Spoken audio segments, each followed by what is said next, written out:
पुराने समय की बात है। रायपुर गांव में एक सेठ सेठानी रहते थे। उनका एक बेटा था रोशन। रोशन बोलता बहुत था, लेकिन अक्सर उसकी सुनने की क्षमता कम हो जाती थी। उसका अधिक बोलना और कम सुनना लोगों के लिए परेशानी का कारण बन जाता था। एक बार उसके पिता कुछ काम से बाहर चले गए और माँ भी उसे सोता हुआ देखकर घर से बाहर चली गई। पीछे से रोशन उठकर आंगन में आ गया। तभी दूसरे गांव से एक आदमी उसके पिता को ढूंढते हुए उनसे मिलने आ गया। फिर वह आदमी बोला, ओ बेटा, अपने पापा से कहो कि कोई उनसे मिलने आया है।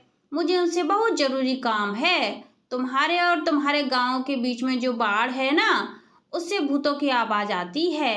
ये भूत आज जाते लोगों को लूट रहे हैं। बहुत डर का माहौल बन चुका है। कल को किसी की जान चली गई तो मुसीबत खड़ी हो जाएगी। रोशन बोला, क्या कहा आपने? थोड़ा तेज बोलो। फिर वह व्यक्ति बोला, अरे पूरी राम कहानी सुना दी और अब कह रहा है थोड़ा तेज बोलो। वह व्यक्ति बोला, चलो अपने पापा से कहो तुम्हें चरण सिंह मिलने आया है। फिर रोशन बोला, क्या कहा? मरण? अरे काका, सुबह सुबह किसका मरण हो गया? कौन परलोक सिधार गया? आजकल क्या हो रहा है, कुछ समझ में ही नहीं आता। फिर चरण सिंह बोला, अरे बेटा, सुना नहीं तुमने? फिर रोशन बोला, अरे काका आप सुनिए, वह सामने वाली बुड्ढी काकी है ना, सब लोग उसे बुढ़िया बुढ़िया कहते हैं, लेकिन मैं नहीं बोलता, बहुत आदर करता हूँ बड़ों का। उसके बेटा बहू वहीं पास के गांव में रहते हैं। काकी खूब तंदुरुस्त थी, किसी ने सोचा ना था कि वह ऐसे चली जाएगी। फिर चरण सिंह बोला, ऐसे क्या? फिर रोशन बोला, ऐसे मतलब दोपहर का खाना खाकर काकी आराम से लेटी हुई थी, तो बस लेटी ही रह गई। मरते वक्त कोई अपना पास में हो तो कौन गंगा जल डाल दे। फिर चरण सिंह बोला, ये अच्छा नहीं हुआ, राम राम। फिर रोशन बोलता है, काका आपको पता है गंगा जल के बिना मुक्ति नहीं मिलती। आदमी नरक झेलता है, नरक। सुना है नरक में कोड़े पड़ते हैं। कुछ हो ना हो, आदमी का मरण अच्छा होना चाहिए। फिर चरण सिंह बोला, अरे बेटा, स्वर्ग नरक कुछ नहीं होता, सब इंसान के कर्मों का फल है। फिर रोशन बोला, अरे काका बहुत धीरे बोलते हो, लगता है बुढ़ापे में आवाज का जोर कम हो गया है, थोड़ा तेज बोला करो ना। फिर चरण सिंह बोला, बेटा मैं कह रहा हूँ कर्म में। फिर रोशन बोला, क्या कहा काका? भ्रम? मुझे कोई भ्रम नहीं हुआ, पूरा गांव भ्रम में पड़ा हुआ है, कोई भी अपने दम पर कुछ नहीं कर रहा है, पर मैं ऐसा नहीं हूँ। बापू के नाम की लाज रखी है मैंने, मजाल है कोई आदमी मेरे सामने खड़ा हो जाए, सब मुझे हाथ जोड़कर प्रणाम करते हैं। चरण सिंह बोला, अरे तू अपने बाप को बुलाएगा कि नहीं? फिर रोशन बोला, अरे काका कुछ भी समझ नहीं आ रहा, थोड़ा तेज बोलो। फिर चरण सिंह बोला, अरे अब मैं क्या लाउड स्पीकर लाके लगाऊं क्या मुंह में? फिर रोशन बोला, बहन? किसकी बहन? चरण सिंह बोला, अरे बेटा मुझे समझ नहीं आ रहा, तो सच में इतना बावला है कि कितना भोला है। फिर रोशन बोला, गोला? खाने वाला गोला? अरे वाह काका, इतनी गर्मी में गोले का ही सहारा है, ठंडी ठंडी बर्फ में मीठा रंग डालकर मजा ही आ जाता है। क्या बात हो गई, आज गोले वाला नहीं आया? तभी गोले वाला सामने से एक ठेली लाता हुआ दिखाई दिया। फिर रोशन बोला, हाँ भाई, फटाफट तू ठंडे ठंडे 2 गोले बना दे। गोले वाला बोला, अरे भैया आप भी ना सुबह सुबह मजाक कर रहे हो, गोला तो ठंडा ही होता है। फिर रोशन बोला, तुम गंदा किसको कह रहे हो? तुम होंगे गंदे, मैं तो एकदम पवित्र हूँ। फिर गोले वाला बोला, अरे मैं तो भूल ही गया था, यह तो बहरा है, जब तक इसकी कनपट्टी पर पड़ते नहीं तब तक ढंग से सुनता नहीं है ये। फिर गोले वाले ने 2 गोले बनाकर 10 का नोट उठाकर रोशन को 10 देने का संकेत किया। फिर रोशन बोला, अरे मुंह से ना बोल सकता के, अपनी तरह गूंगा समझता है क्या? फिर रोशन ने 10 रुपए देकर दोनों गोले ले लिए। एक गोला खुद चाटने लगा, दूसरा गोला चरण सिंह को देने लगा। फिर चरण सिंह बोला, अब क्या तू इस उम्र में मेरे दांत गिरवाएगा, जो इतना ठंडा बर्फ का गोला खिला रहा है? फिर रोशन बोला, गंदा? काका ये गोले वाला तो बिल्कुल पागल है, पर कम से कम तुम तो मुझे गंदा मत कहो। फिर चरण सिंह बोला, अरे बेटा तू गंदा नहीं, मैं पागल हूँ। फिर गोले वाला बोला, काका ये बिल्कुल बहरा है, इसे कम सुनाई देता है, तो और इसे सुनाई कुछ देगा। फिर चरण सिंह बोला, अरे तो मुझे पहले क्यों नहीं बताया इसने, तो मेरे सर में दर्द कर दिया, यह कहकर चरण सिंह चला जाता है। फिर रोशन बोलता है, अरे काका कहाँ चले गए, गोला तो खा जाते। फिर चरण सिंह तेजी से कदम बढ़ाते हुए वहां से भाग जाता है। तब एक वहां सब्जी वाला आता है। भैया अम्मा को बुला लो, जो जो सब्जियां चाहिए वह ले जाएंगी। फिर रोशन बोला, निकम्मा, यह सुबह सुबह किसको निकम्मा बोल रहे हो। फिर सब्जी वाला बोलता है, लगता है आज भैया का सुनने वाला फ्यूज फिर से उड़ गया है। हे भगवान, सुबह सुबह किसका मुंह देखा था आज। फिर रोशन बोला, अरे सांप सूंघ गया क्या, कुछ बोलता क्यों नहीं। सब्जी वाला मन में सोचने लगा, अब क्या करूं, अगर बिना सब्जी दिए यूं ही चला गया तो अम्मा बुरा मान जाएंगी। चलो फिर से अपनी बात समझाने की कोशिश करता हूँ।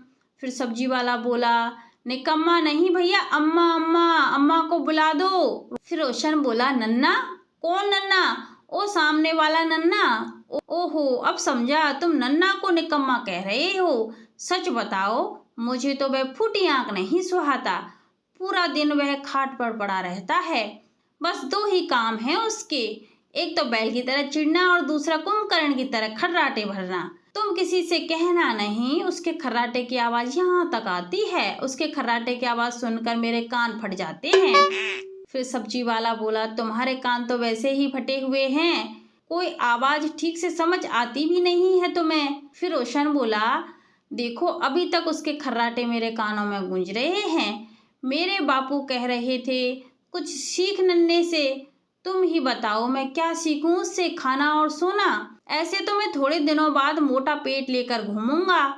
ना भाई ना, मैंने तो बापू से साफ कह दिया, इस नन्हे जैसा तो मुझे 7 जन्म तक नहीं बनना। फिर सब्जी वाला बेचारा उसे देखता रहा। रोशन बोला, अरे माफ करना भाई, मैं अपनी लेकर बैठ गया।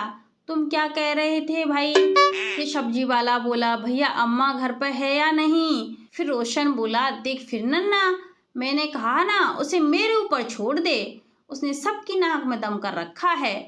मैं समझता हूँ तुम्हारी परेशानी, देखो तुम्हारे पास भी अभी काम है, तुम अपने काम को संभालो, नन्हे को मैं देख लूंगा।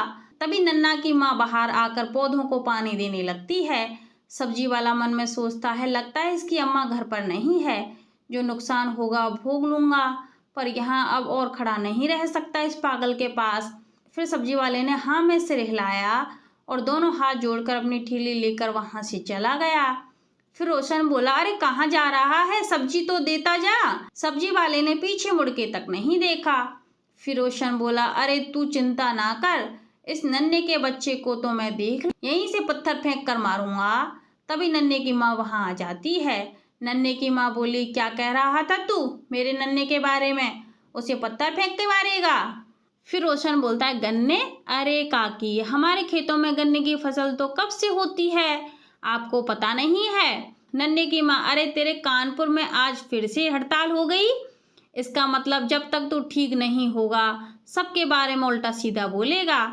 फिर रोशन बोला, क्या बड़बड़ा रही होगी काकी, थोड़ा तेज बोलो, और हाँ हमारी खेती को नजर मत लगाना, बताए दे रहा हूँ मैं। फिर नन्हे की माँ बोली, यह तेरी अम्मा भी ना, जब भी किसी को तंग करना होता है तो तेरे कान का फ्यूज उड़ा देती है, और फिर कर लो तेरा सामना।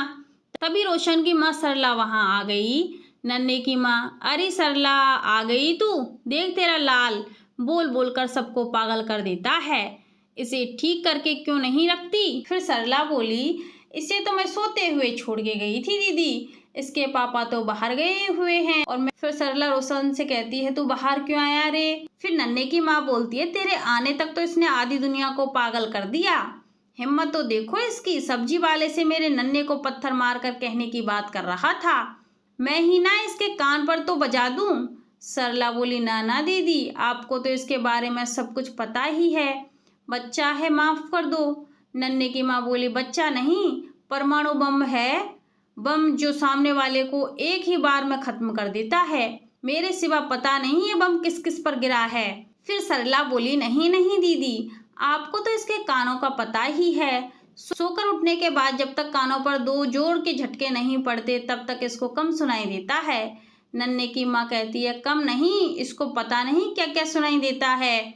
फिर सरला बोली, दीदी आप रुको। सरला रोशन के दोनों गालों पर जोर से तमाचा मारती है और वह चक्कर खाकर लड़खड़ा जाता है।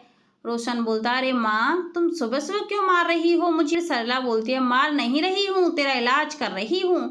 फिर रोशन बोला अरे यह कौन सा इलाज है जो रोज सुबह तुम मुझे थप्पड़ मारती रहती हो। नन्हे की माँ बोली लो आ गए इसके कान वापस। फिर रोशन बोला अरे काकी कान थोड़े ही ना चले जाते हैं जो वापस आ जाएंगे। नन्हे की माँ बोली सरला तू इसकी जुबान का भी इलाज कर दे, देख तो कैसे कैंची की तरह चल रही है। सरला बोली इतनी जुबान क्यों चलाता है रे, जल्दी काकी से माफ़ी मांग। फिर रोशन बोला माफ़ी, मैंने क्या किया है जो। फिर सरला बोली तुझे तो पता भी नहीं है तू क्या कर चुका है। फिर रोशन बोला अरे काकी तुम बड़ी हो इसलिए माफ़ी मांग रहा हूँ, मुझे माफ़ कर दो। नन्हे की माँ बोली हे प्रभु इस लड़के से तो भगवान बचाए। यह कहकर वह वहाँ से चली जाती है। फिर सरला बोलती है सुन अपने बापू को देख जाकर अभी तक क्यों नहीं आए। रोशन बोलता है ठीक है माँ। फिर रोशन खेतों से होते हुए जाता है, तभी एक आदमी रोशन को पीछे से आवाज देता है रोशन कहाँ जा रहा है। रोशन उस आदमी को देखने के चक्कर में आगे पत्थर से टकरा जाता है और जमीन पर गिर जाता है। आदमी बोला अरे अरे संभल कर भाई। रोशन अपने कानों को मसलते हुए खड़ा हो जाता है। आदमी बोला अरे रोशन कोई चोट तो नहीं लगी। रोशन बोला मुर्गी, अरे यहाँ तो कोई मुर्गी नहीं है। फिर वह आदमी बोला अरे तू मुर्गी छोड़, सुन आगे वाली पहाड़ी पर मत जाना, सुना है वहाँ पिछले हफ्ते से भूत आया है। रोशन को कुछ भी सुना ही नहीं दे रहा था, वह मुंह बनाकर आगे की ओर चल देता है।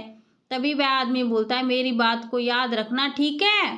फिर रोशन चलते हुए पहाड़ी की ओर बढ़ गया। पहाड़ी से कई भूतों की रोने की आवाज़ आने लगी थी। रोशन को कुछ भी सुनाई नहीं दे रहा था। भूतों की रोने की आवाज़ धीरे धीरे बढ़ने लगी। रोशन को कोई फर्क नहीं पड़ रहा था। फिर भूत की आवाज़ आती है रुक जाओ नहीं तो अभी मारे जाओगे, तुम्हारे पास जो भी रुपए पैसे हैं यहीं निकाल कर रख दो, नहीं तो हम तुम्हें मारकर आपस में बांट कर खा जाएंगे। फिर से भूतों की रोने की आवाज़ आने लगी, लेकिन रोशन को कुछ भी सुनाई नहीं दिया। फिर वहाँ पर एक बदमाश व्यक्ति होता है, वह यह कहता है ये तो बिल्कुल डर ही नहीं रहा, अगर यह यहाँ से बिना डरे वापस चला गया तो मेरा धंधा चौपट हो जाएगा। नहीं नहीं मुझे इससे रोकना होगा। फिर वह बदमाश व्यक्ति तुरंत जाकर रोशन का रास्ता रोकता है। फिर वह बदमाश व्यक्ति बोलता है रुक बे, साला हीरो बन रहा है, मुझसे डर नहीं लगता, चल जल्दी जल्दी सब निकाल। फिर रोशन बोलता है हल्दी की दुकान यहाँ से सीधा जाकर उल्टे हाथ पर है। फिर वह बदमाश व्यक्ति बोलता है हल्दी, अरे जल्दी जल्दी तू माल निकाल। फिर रोशन बोलता है अभी चिल्ला क्यों रहा है, कहा ना हल्दी की दुकान आगे है। फिर वह बदमाश व्यक्ति बोलता है अरे बहरा है क्या, कोई सुनाई नहीं देता। फिर उस बदमाश व्यक्ति ने जोर से रोशन के गालों पर दोनों तरफ थप्पड़ दिए और रोशन सुनने लगता है। फिर रोशन बोलता है अरे तूने मुझे मारा कैसे। फिर वह बदमाश व्यक्ति बोलता है अरे तुझे तो सब कुछ सुनाई देता है, भूत से डर नहीं लगता, मार से नहीं डरता, चल अब जो भी है तेरे पास जल्दी से निकाल। जैसे ही वह बदमाश व्यक्ति रोशन को मारने बढ़ा, रोशन ने उसे जोर से धक्का दे दिया और वह बदमाश व्यक्ति नीचे जमीन पर गिर गया। तभी वह आदमी जो रोशन को खेतों पर मिला था कुछ गांव के आदमियों को लेकर वहां आ गया। सभी ने मिलकर उस बदमाश व्यक्ति को खूब पीटा। फिर रोशन बोला अब चल बता सबको अपने खेतों के भूत की कहानी। फिर वह बदमाश व्यक्ति रोते हुए बोला हम लोग ही इस रास्ते पर भूत बनकर लोगों को लूटा करते हैं, यहाँ कोई भूत नहीं है। फिर उनमें से एक व्यक्ति बोलता है वाह रोशन, तूने तो आज झूठ से पर्दा उठा दिया, जाने कब से यह हमें लूट रहा है, अगर हमें सच्चाई का पता नहीं चलता तो यह आगे भी इसी तरह लूटता रहता। फिर दूसरा व्यक्ति बोलता है हाँ भाई रोशन, तूने हम सबको इससे बचाया है। फिर सब मिलकर उस बदमाश व्यक्ति को पुलिस स्टेशन ले गए। फिर उनमें से एक व्यक्ति बोला माननीय दरोगा जी, इस बदमाश भूत को दर्शन कराओ। फिर दरोगा बोला आप सच में चिंता मत करो, इसे तबीयत से ठीक करेंगे। और इस तरह रोशन की बुराई गांव वालों के लिए अच्छा ही साबित हुई। सारे गांव वालों की नज़रों में रोशन हीरो बन गया। तो आज के लिए बस इतना ही, आगे मिलते हैं कोई नई कहानी के साथ।